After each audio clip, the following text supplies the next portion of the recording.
Hey guys, Troy Molesky here at the Warriors Journey with a good friend of mine, Tyler Patton. And today we're going to talk real quick about one of the topics we receive. Honestly, Tyler, this is probably one we receive the most, and it's around isolation. And again, you and I had so many conversations on what we personally have gone through, but what we know men in general are going through, and how men deal with challenges they might be facing, and we know you and I have talked. We know it's not healthy, but we know it is a natural instinct of men to want to say, you know what, I'll just compartmentalize this. I'm just gonna kind of start separating myself. I'll just isolate.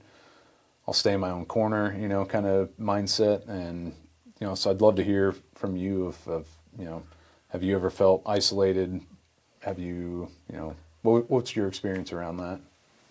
I mean, absolutely. I am not immune to like many families around the country, childhood trauma. You feel the isolation. Military, you feel the isolation. Like you said, you compartmentalize so much, whether it's military or law enforcement or those kind of hard jobs that so many folks live in.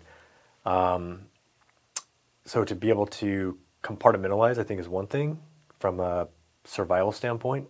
Being able to function at some level of normal, kind of a normal feeling, right?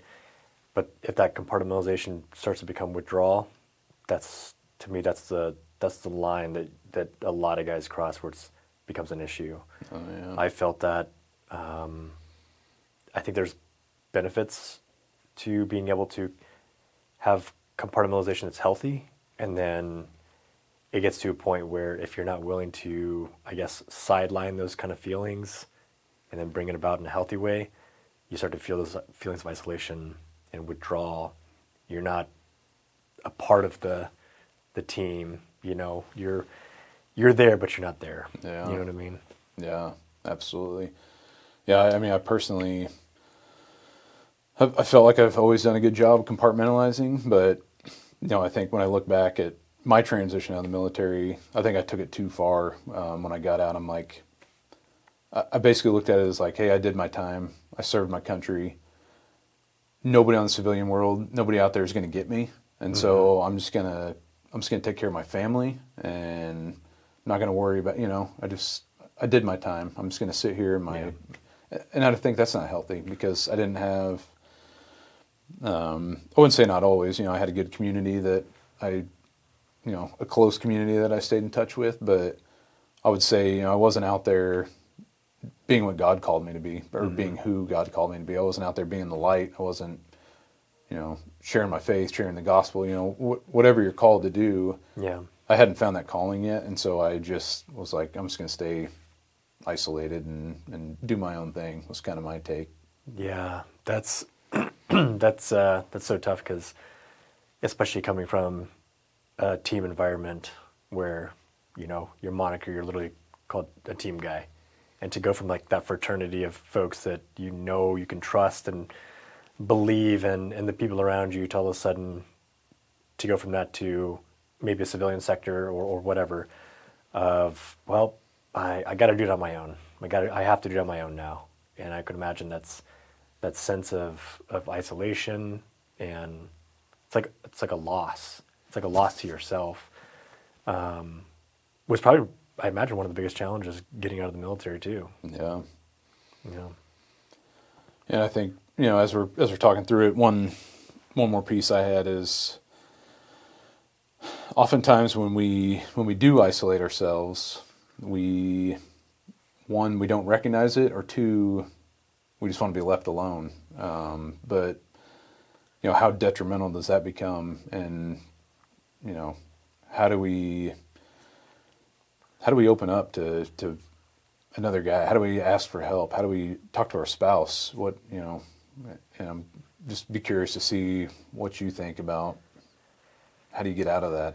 Yeah, opening back up again. Yeah. Yeah, it's I was a closed book for a lot of years, especially just dealing with so much loss and trauma, hardships, etc. again, I think I was really good at keeping people in a safe space for me. But I really truly believe that me being able to open back up in a spiritual sense, a community sense, it just drives deeper conversations. I mean, even between us, right? Yeah. Friends, family, it's more to talk about on a daily basis than, how awesome the Broncos are doing and how poorly the Chiefs are doing, those kind of things. I joke because we're not that great. Yeah, but, you better be careful. We're in Springfield, Missouri right now. So And so being able to open up on a deeper level, like that kind of just intrinsic nature that I think we're called to be part of, like that fraternity in Christ, I think is what really helped me open up. I could superficially talk about things all day with somebody. right. I did it for work. I did it for, even in law enforcement. You're building rapport with people. You're being able to, connect with somebody on a very superficial level and try to put that mask on. But like I said, that fraternity of Christ, I mean, that helped me get out of that isolated environment, at least for me. Yeah. I don't know if you've kind of been pretty strong in your faith for a long time, but Yeah, no, and that's great. And I got to witness you going through that. So yeah, you're absolutely right. If you can lean back into that, and I think that is the ultimate answer. If you can get back to a state where you can lean into that, and just in general, I think being willing to, against wanting to, the urge is going to be like, no, don't. But I think the best thing to do is just tell somebody. Yeah. Find a guy in your phone that you can call and just talk to him. Let him, let him pray over you, or let him give you some encouragement. If you're not at a point where you want the spiritual side yet, just get out and talk to somebody. That would be my biggest piece of advice for isolation. Again, I get it. You're not going to want to, but I'm telling you, we've been there, right? We've experienced it. If you can just get it off your chest, get it out there, and let somebody else help you with it. Again, what do you have to lose? Yeah. Right? I mean, just being open, like you said, find somebody in your phone, reach out to them, talk with them. Maybe it's more than, sports or the superficial things. Maybe it's something else. Maybe it's talking about a problem you have in your life, like a real life problem that person can help you solve. Yeah. But just come together as a community. You're talking to a guy who moved his family out in the middle of nowhere just as part of that isolation. Yeah. As my deepest, darkest moments of my life, Yeah. living in complete isolation and now being a part of a community, a church community, whatever it is, find that community. Find those people on your phone, reach out. It's gonna do wonders in your life. Yeah, no, it's amazing. Thank you for sharing.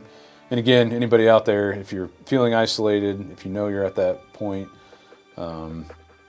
we'd encourage you, please reach out to us. We're here for you at thewarriorsjourney.org, or reach out to a buddy like Tyler and I have each other.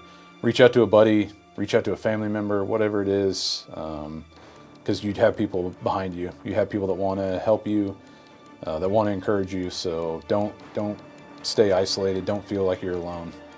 All right, guys. Thanks for tuning in. We'll see you next time.